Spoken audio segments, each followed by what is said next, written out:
Welcome to Cape George in the far northwest corner of Port Townsend in the state of Washington.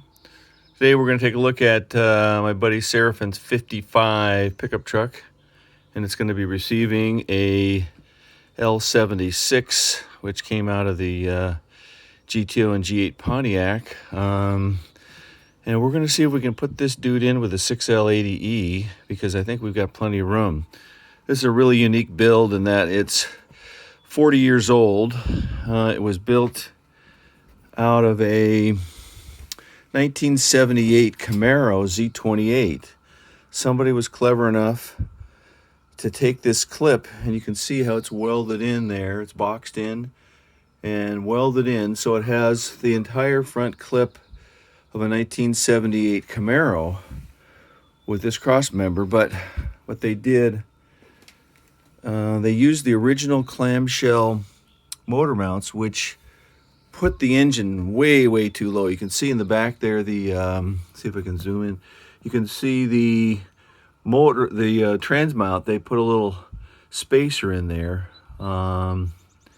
to lift it up.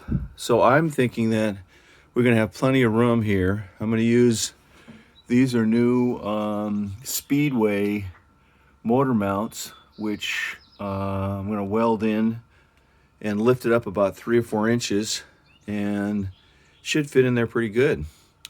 It also includes a really old Wireworks wiring harness, which came from what was the predecessor to Ron Francis. The only reason I knew that is a serial number on it came from Chester, PA, and of course that's where Ron Francis is. So I'm going to be able to use the majority of the wiring and then just do the connection. We use, or I use anyway, I use the Dakota Digital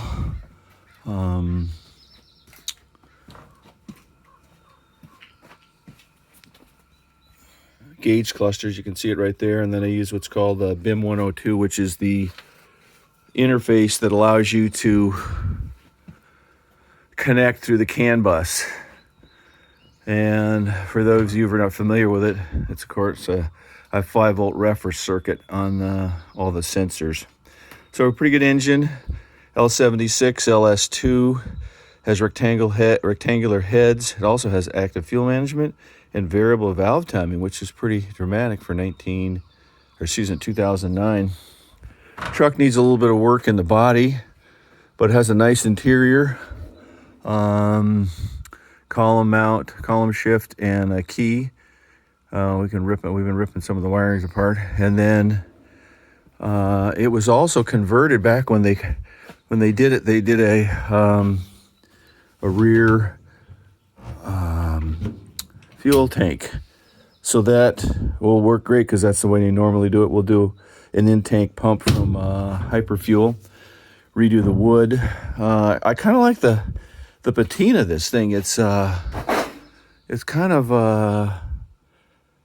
cool. I like it. So stay tuned for the next chapter.